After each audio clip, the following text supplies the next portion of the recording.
Coming up on the Purposeful Podcast. It goes back to what Saki always says, right? Warren Buffett, what does he tell you to do? Be fearful when other people are greedy, and be greedy when other people are fearful. So what does that mean, right? That means sell when people are buying and buy when people are selling. Welcome to this episode of the Purposeful Podcast. I'm Matt. I'm Saki. We're very happy to be with you. On this podcast, we're passionate about helping you get to a place in your financial life where you've got the security that allows you to pursue the things that are really the most important to you, to live a life of purpose and meaning. That's what we're about here, and that's what we want for all of our viewers and listeners. So if you're on board with that, hopefully you'll tune into this entire show and there will be a lot there for you that'll help you out. On this episode tonight, we're going to talk about a couple of really interesting articles that we've seen this week. Primarily one that has to do with who the real millionaires are. And it's probably not who you think.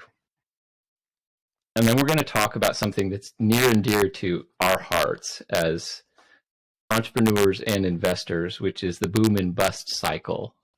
We're getting to a point now, I think, where most people are agreeing that a bust is on the horizon. So that is going to present challenges, but it's also going to present opportunities. And we're going to talk about why that is. And then we're also going to get into the savings hack of the week. And I know that Saki has got a good one for you. Before we get started, I'd like to encourage you, if you're listening to us on your favorite podcast directory, especially if it's Apple Podcasts or if it's Spotify, please leave us a 5-star review. That would be very helpful to us. If you're watching us on YouTube or Rumble, please leave us comments. Please leave us feedback.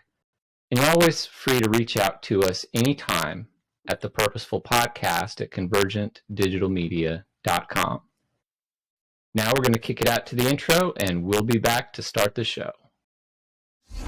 You're listening to the Purposeful Podcast with Matt Fiebig and Saki Filios.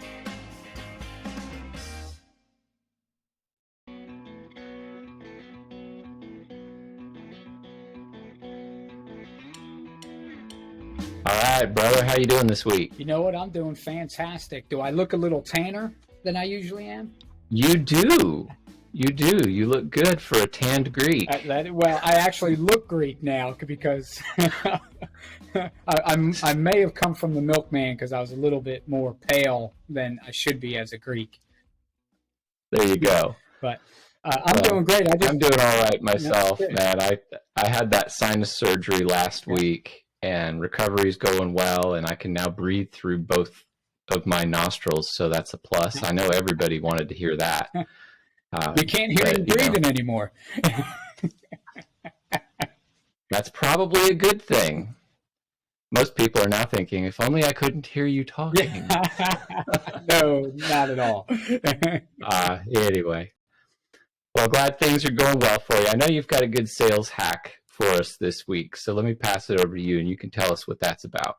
Yeah, so the savings hack this week is buying used.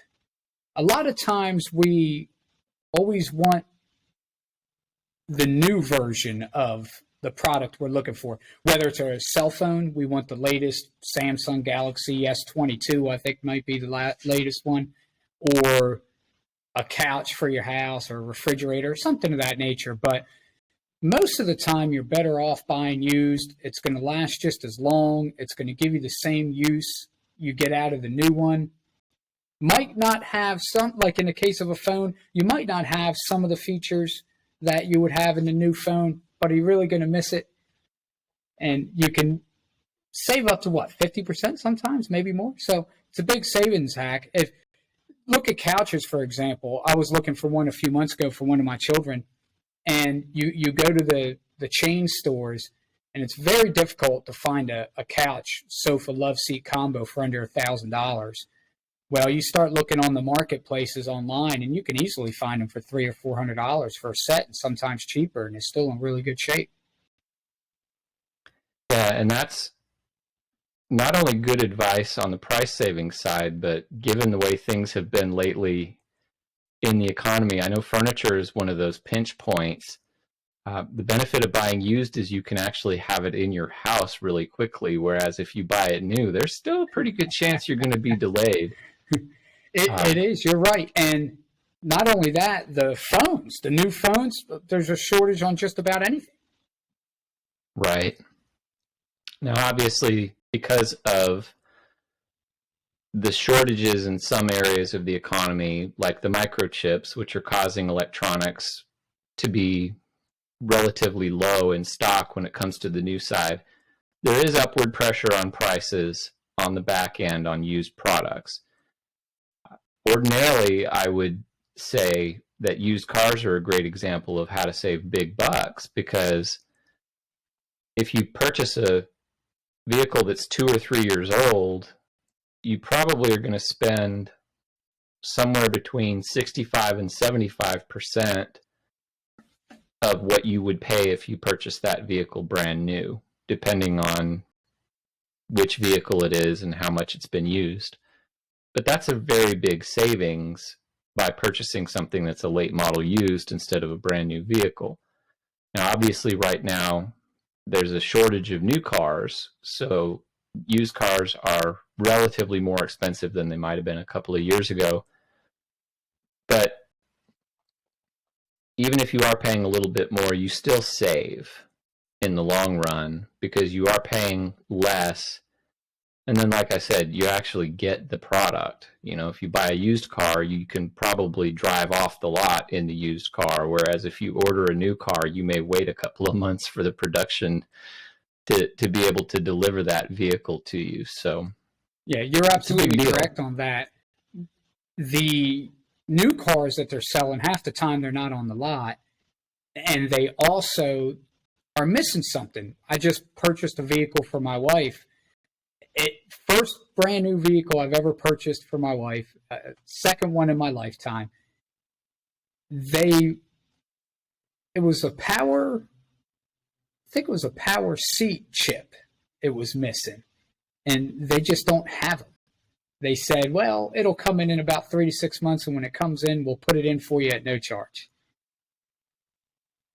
There you go. How about that? Selling the vehicle without all of its options. But at least you have the vehicle, so there's something there. But the savings hack that you brought up this week got me thinking about something that's a similar concept, but I think it applies really well, and that is not necessarily buying used, but buying the previous model year or the previous year's model. So you mentioned the Samsung S22, the Galaxy S22. So flagship phones, especially high-end phones, this is a perfect example of that. If you purchase the S21 or the S20 right after the S22 comes out, there's a pretty good chance that you're going to pay a good bit lower for the new S20 or the new S21 than what you would pay for a brand new S22. There are times that you might argue that you justify the brand new model, but phone manufacturers have started getting into a similar habit of car manufacturers, right? They produce a new model, and then they use that model to base the next 4 or 5 or 6 years of the vehicle on before they put out another new model. So if you're in the middle of that cycle, there's really no harm in buying something that's a couple of years behind if you're still buying it brand new. So an example of that right now, I have a Google phone, the Google Pixel, and what they do is a couple of things. They've got their flagship model. So this year it's the Google Pixel 6, But then they also, in the fall every year, they put out the A version, which is something that has slightly lower specs on the hardware side, but it's typically about the same thing. So the Google Pixel 6a is going to come out in the fall of 2022, whereas the Google Pixel 6 costs you $600 brand new, and the Google Pixel 6 Pro costs you $800 brand new. The 6a is going to cost $449. If you go back to the previous generation, the Pixel 5, the Pixel 5 was not a significant upgrade on the Pixel 4 or the Pixel 3. The Google Pixel 6 was a significant upgrade because they redid the whole phone. So you might then say, okay, well, it's worth paying a little bit more for the 6 because that was the massive hardware upgrade. But if you had a 3 or a 4, it would have been hard to justify buying the 5 because it was kind of the same phone. It was just a newer version of it. And you actually would have saved money rather than buying the 5 if you would have purchased the 4 or the 3. So it's important to look and see where things are in the product cycle. Are you getting something that is a substantial jump forward if you're buying a new product? If you're not, it almost always makes sense to go back a year or two on the model, even if you're buying a new product, because you're going to save money and you're going to get 95% of the same thing. And that's going to be a lot more value for the money. You're 100% correct. Let's be honest. How many of us need a smartphone that's over $1,000?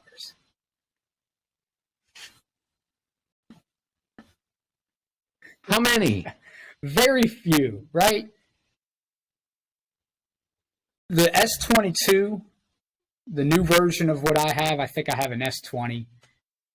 And I'm throwing out numbers here, but it might have a 20 megapixel camera and I might have a 15. I am not a professional photographer. I don't plan on becoming one.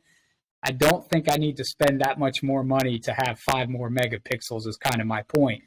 I don't need to keep up with the Joneses. I have a financial goal in mind where I want to be, my vision, right? The goals we always talk about setting. Typically, having the latest and greatest isn't included in that goal. There you go. So that's it for this week's savings hack. Buy used or buy the previous model year.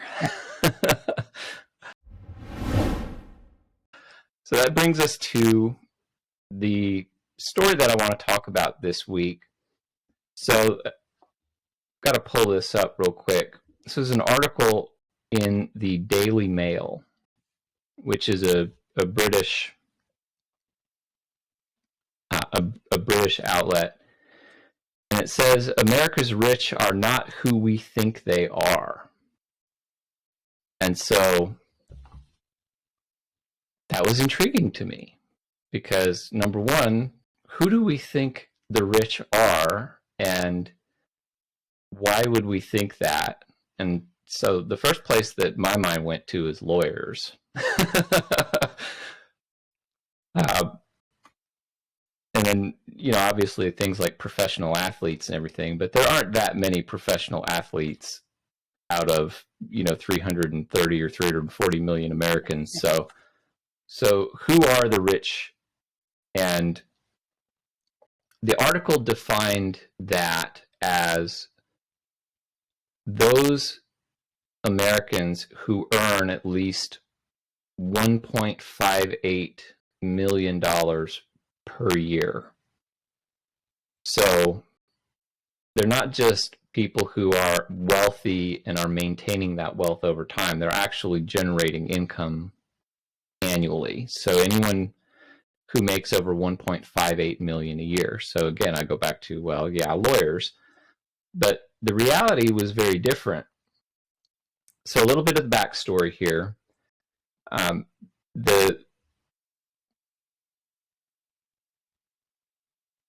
The person who came up with this data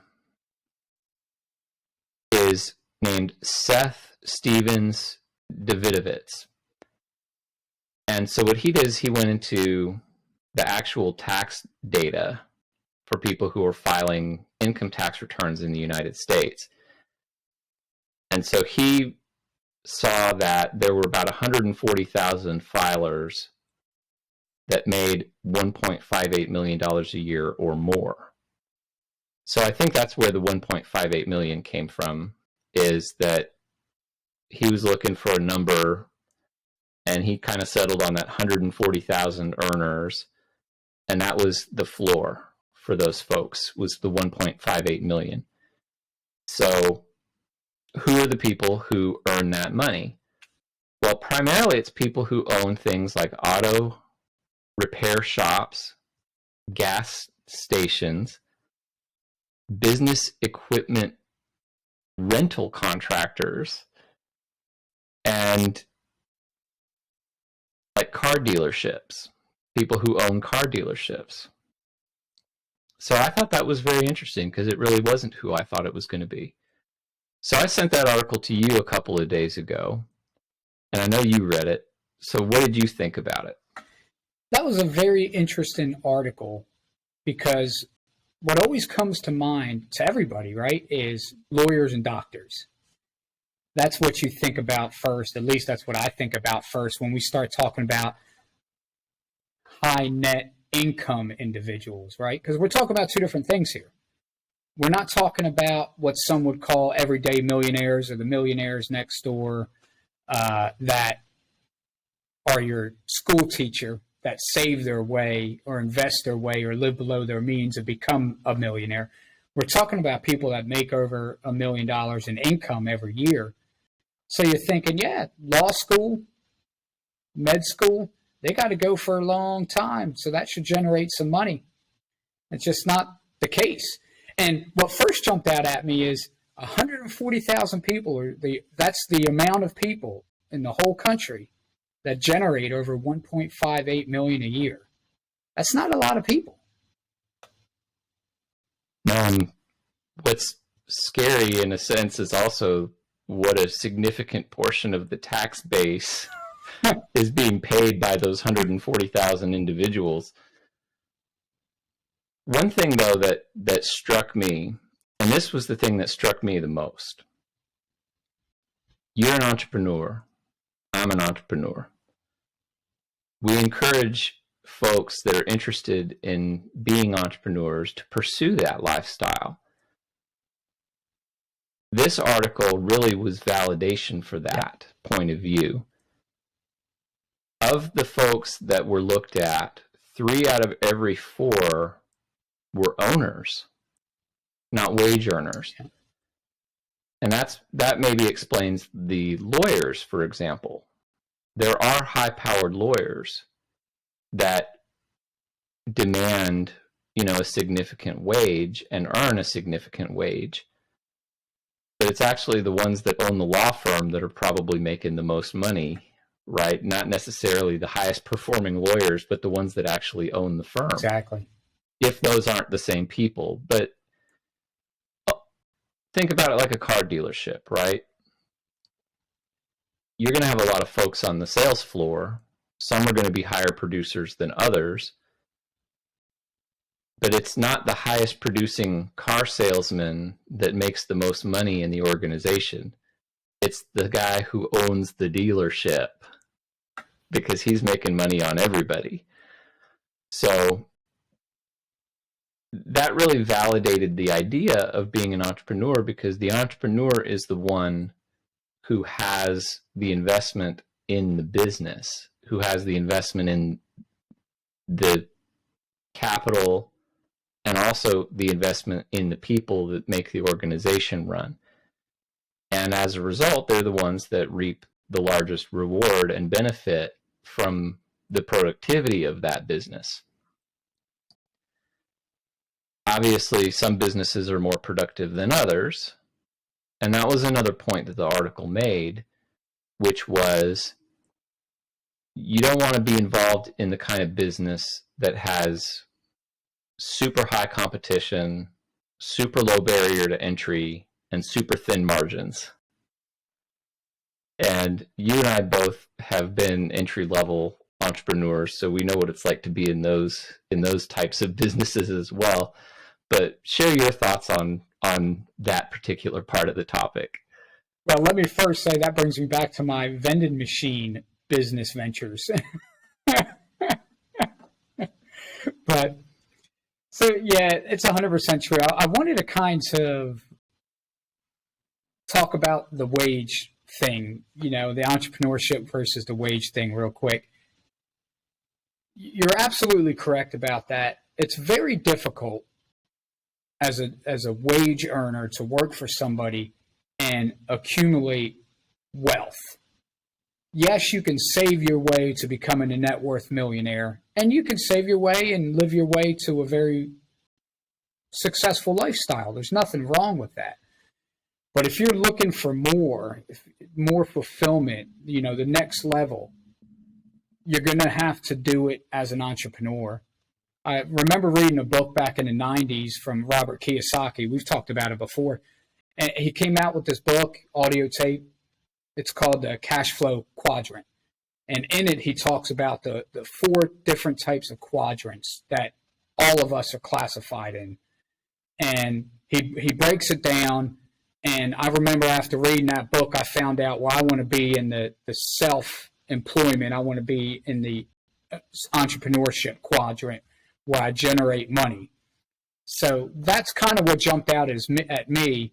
It reaffirmed the fact that you need to get out there and look for businesses, but also beyond that, look for businesses that have a wide moat and have some sort of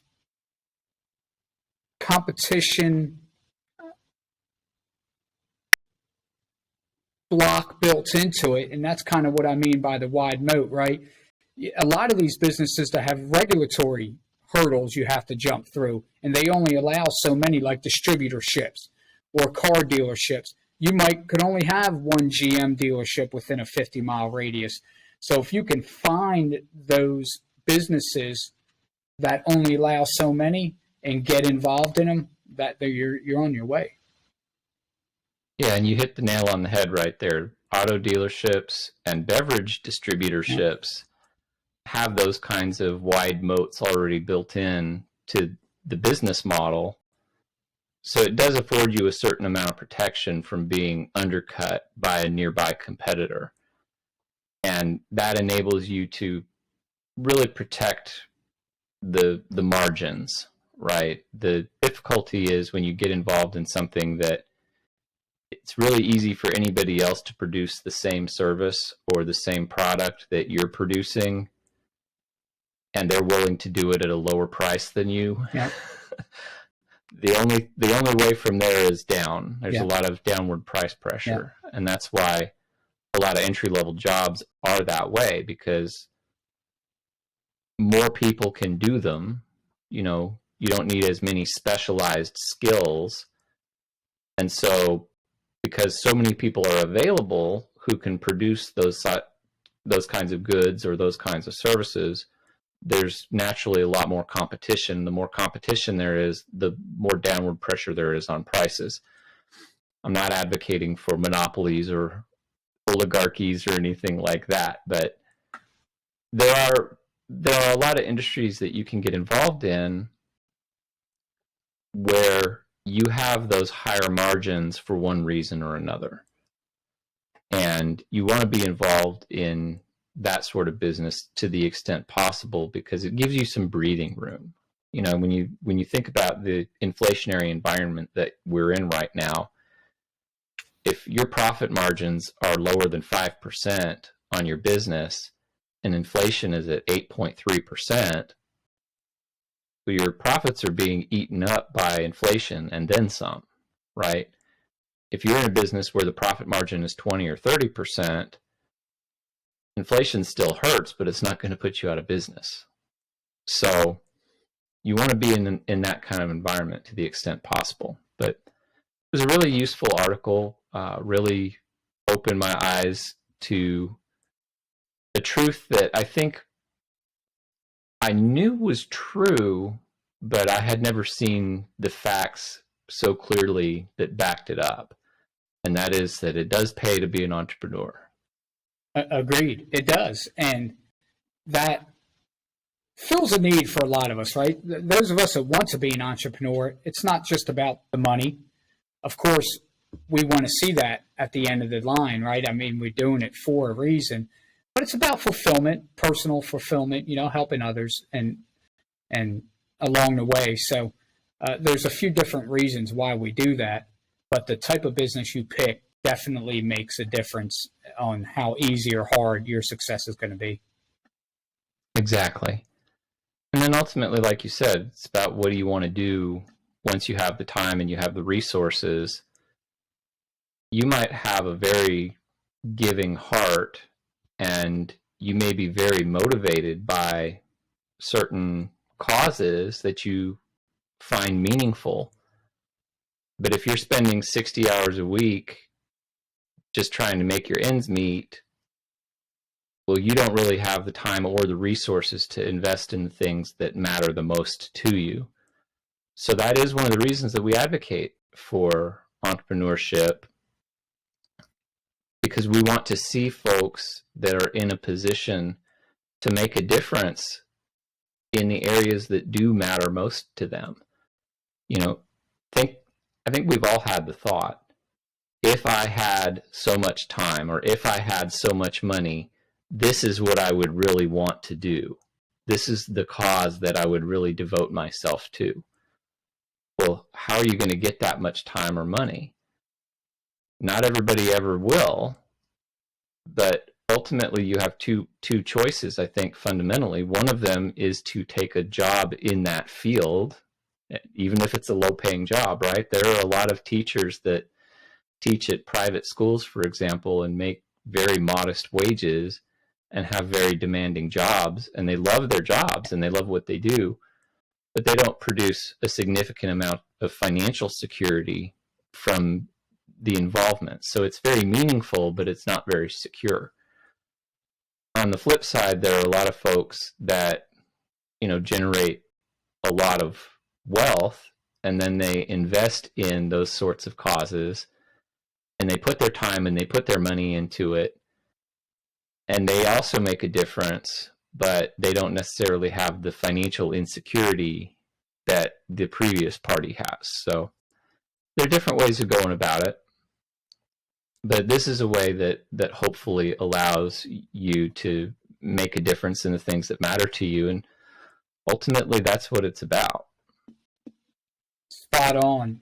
And I'll be curious to know how many of them 140,000 people had college degrees, just out of curiosity. That is a good question, maybe for future research and possibly another segment down the road, is what percentage of entrepreneurs have college degrees and what don't. I don't imagine it's probably as high as people would think. Well, and that's where I'm leaning. I would suspect it's lower than we think it is. The boom and the bust cycles. So for our viewers and our listeners, if you've been with us for a while, then this is probably a theme that you've heard us talk about before. Saki and I have been friends for a long time, and this is a topic that he and I have talked about for years and years and years. Because ultimately, you want to buy low and sell high. And in a boom and a bust cycle, you're going to have those opportunities. The problem is we don't always know when the boom is coming or when the bust is coming. So you do have to kind of operate in the intermediate periods. But for a while now, I've been encouraging Saki to get in the game. Let's make some investments. Let's look for some opportunities. And he's been an advocate of patience. Look at the fundamentals. Wait for the numbers to make sense. Wait for the right opportunities. And so from a baseball metaphor perspective, you might say, I'd be happy to hit a couple of singles. You're waiting to hit a home run or a grand slam, right? Well, the reason that this topic is relevant now is because I think when I look out on the horizon, the bust is coming.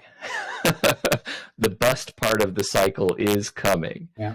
So that's going to present some challenges and some opportunities. And so I want to pass this over to you, Saki, and get your thoughts on the boom and the bust cycle and the challenges and the opportunities that come with it. Well, the bust cycle has started, in my opinion. Just today, well, yesterday as well, we've seen some retail giants come in with very much lower numbers than forecasted. So this is my time, as you established. This is what I look forward to, really. I'm not a buyer typically in a boom market. So I like to buy in rocky times when there's better deals to find out there. And hopefully, as a cash buyer, we can even find a better deal. We get it at a discount.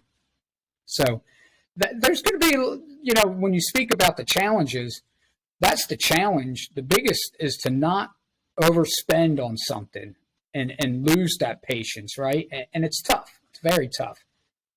But that's probably the biggest issue is people get themselves into trouble because they're ready. They want to make a move. They want to get in the game, as we say.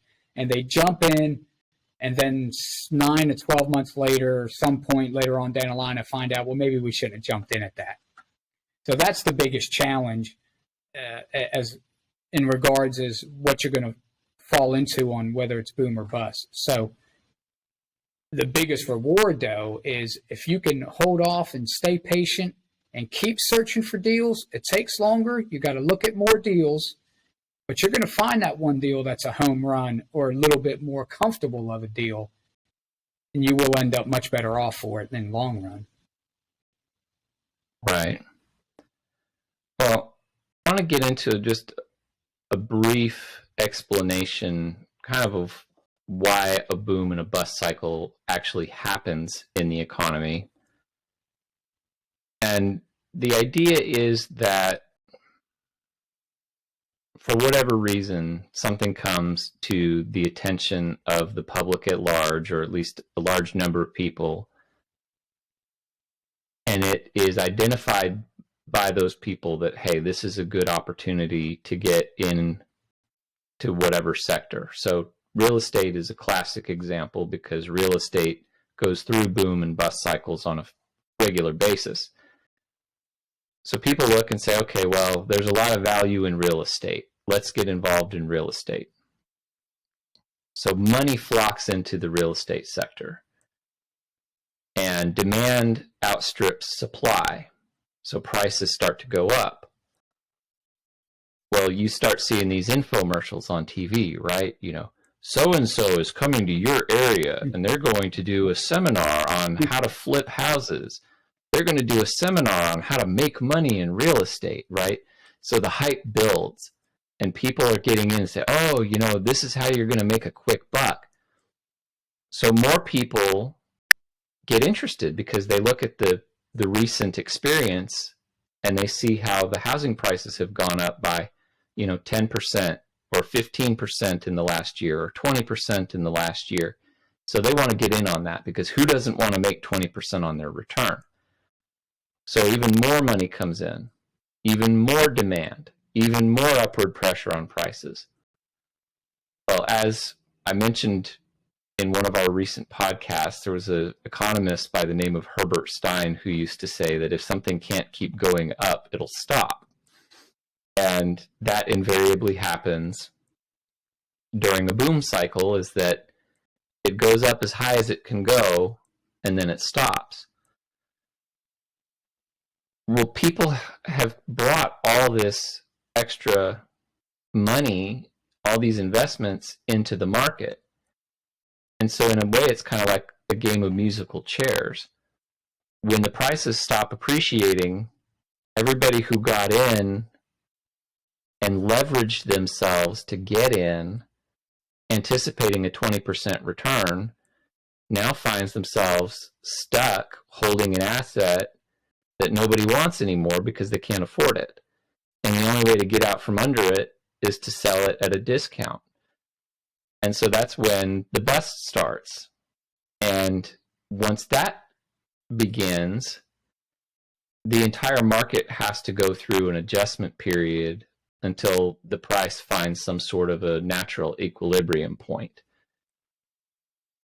So where we're at now is we're looking at the economy generally in a broader sense, and we're seeing that more and more sectors of the economy are starting to flash warning signs that indicate that there might be a bust coming. And so if you have the fear of missing out and you are really eager to get in the game, you may want to seriously consider putting the brakes on if you're looking at getting involved in one of these sectors. If you're an investor who hasn't gotten in the game yet, and you know that there's a bust coming, it would be a good time to hold off, because once the bust happens, then you're going to have those opportunities. And that's what Saki was talking about when you get into the opportunity to purchase things at a discount. Not only is the price going to come back down to something that is more in line with actual economic conditions, but then because people got over leveraged and they put themselves in bad situations, you're actually going to be able to get it at a price that's even lower, because there's going to be a lot of urgency for other people to get out of the investments that they made. So it goes back to what Saki always says, right? Warren Buffett, what does he tell you to do? Be fearful when other people are greedy, and be greedy when other people are fearful. So what does that mean, right? That means sell when people are buying and buy when people are selling. Amen. Well, I think we're getting to a point where that may well be the case. Other people are going to start selling, so be ready to buy if you can. Yeah, let's remember, right? We're in the second quarter. If I'm not mistaken, we discussed this in a previous episode. We had negative growth in the first quarter, correct? We did. Okay. So that's part of why I say the bust has started. And that might be a little harsh, but the boom is no longer in process. It might take, obviously, there was a stage in between boom and bust that we haven't discussed. Not sure what you would call it, but it's going to kind of just piddle along, as my father-in-law would say, and just kind of not go up, not go down. You're going to see people get weeded out. The thing you don't want to do right now is over-leverage yourself. That will be the number one cause of bankruptcies and people just losing everything they have, is leverage. If you make a bad purchase right now with cash, yeah, it's a bad deal. It's unfortunate, but you'll survive as long as it's with cash and you don't need that money to live. You make that same deal with being over leveraged, well, that's just going to affect the rest of your life. Yeah. I think it's important also to say that if you are investing in the long run, you're going to weather several boom and bust cycles during the course of your investment. Sure. So even if you do get involved in something now and a year from now it looks like that might not have been such a great idea, remind yourself that you're in it for 20 or 30 years, because still over 20 or 30 years, a lot of the mistakes that you might have made as a short-term investor are going to get washed away by the long-term performance. But if you really want to hit that home run, right, you really want to put yourself in a position to maximize the return, well, if you can buy low and get a lot of value for the money, that's really what we're saying. You're getting a disproportionate value for the money relative to any other time. Get in there, and whether you're a short-term, a medium-term, or a long-term investor, you're going to do better if you're able to hit one of those home runs. So be on the lookout because those opportunities are coming. You're 100% correct.